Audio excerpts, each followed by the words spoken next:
So, hey guys! Welcome back to my YouTube channel. I am Gwen Salmarin, the Millennial Breadwinner, and I empower breadwinners to become generational wealth builders. And guys, I saw that 98% of you watching are not subscribed. So, if you want to continually support this channel and to have more finance content videos, please don't forget to click the subscribe button below and i-like nyo na din. For today's video, I'm going to talk about one of my favorite investment vehicles, which is mutual funds. So this will be a three-part series video where I will be sharing. Una, it's gonna be all about what should you know before doing any investing. Part 2 will be all about understanding how mutual funds work. And number 3, last but not the least, is how you can start investing with mutual funds. So, para mapanood din yun, ma-notify din kayo sa next 2 videos all about mutual funds. So, i-like and subscribe nyo na rin itong video na to. So, first of all, this video is very important because this will set the direction when we start investing. Again, guys, no, when people ask me, ano ba yung magandang investment, Mom Gwen? Where should I put my money? And I would always say this, where you put your money is the less important thing. But the more important thing to us is, number 1, how much is your goal? And number 2 is, when do you want to achieve it? So, let me give more context about what just I said. Sabi ko nga is, ang mas important malaman is ano ba yung goal mo, magkano ba yung goal mo, and kailan mo ba yon dapat ma-achieve. Because even if you are just saving in the bank, kung ang goal mo is 10 million, ma-achieve mo ba yung 10 million saving in the bank? Yes, of course. Kung ilalagay mo ba yan sa MP2 na ang returns is between 5 to 7%, ma-achieve mo din ba yung 10 million investment mo? Yes, of course. Kung ilalagay mo din ba yan sa stocks or sa mutual funds, ma-achieve mo rin ba yung 10 million pesos na gusto mong goal? Yes, of course. But the difference now is kailan mo ba gustong ma-achieve yung goal mo? Kasi in investing, the more important thing is also knowing kailan mo ba gustong ma-achieve yun. Kasi kung pwede mo siyang ma-achieve by saving in the bank, or let's say a guaranteed investment or a riskier investment, now what would matter is the rate of return nung investments na yon.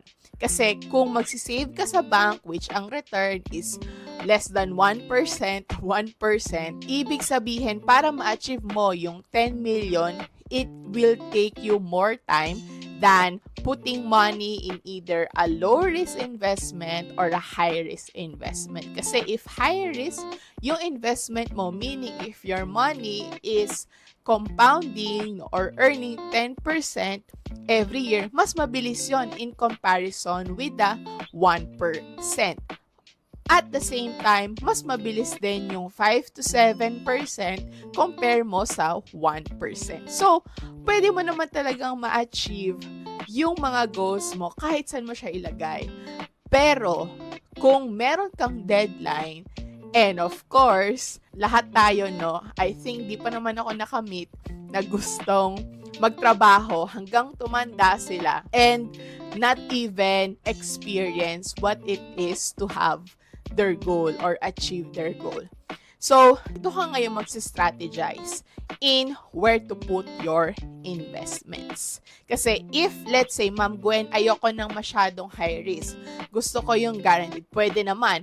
What would it mean is you need to put more money so that you can achieve your 10 million at the same time if ever i-invest mo siya sa riskier investment.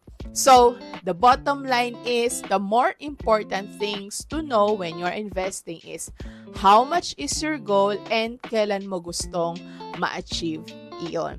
Last na lang, I would say talaga kung saan mo siya ilalagay.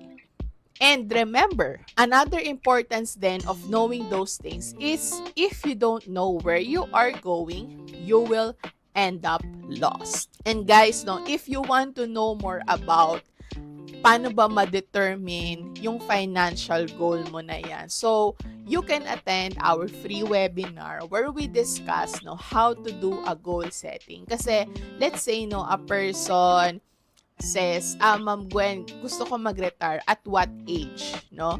And most of the time, people say, siguro kailangan ko lang 5 million. Siguro okay na ako sa 1 million. Pero guys, there are a lot of factors you need to consider when establishing a financial goal. And in our webinar, dinidiscuss yan, no? May sample tayo on how you can establish your own financial goal para when you strategize, magkano yung kukumputin mo or magkano yung hulog mo every month is pagdating mo nung goal na yon is magiging successful ka in hitting that. So, link down below no, para makapag-register ka in our next upcoming webinar. So, ayun guys, no, if there's a takeaway in this video, I would say there's no best investment out there. You can use all the available investment vehicles out there. But if you choose an investment which gives you a lower return, you might need to put more money than putting it in an investment that can give you higher return so that ma-achieve mo pa rin yung goal mo in the timeline that you want.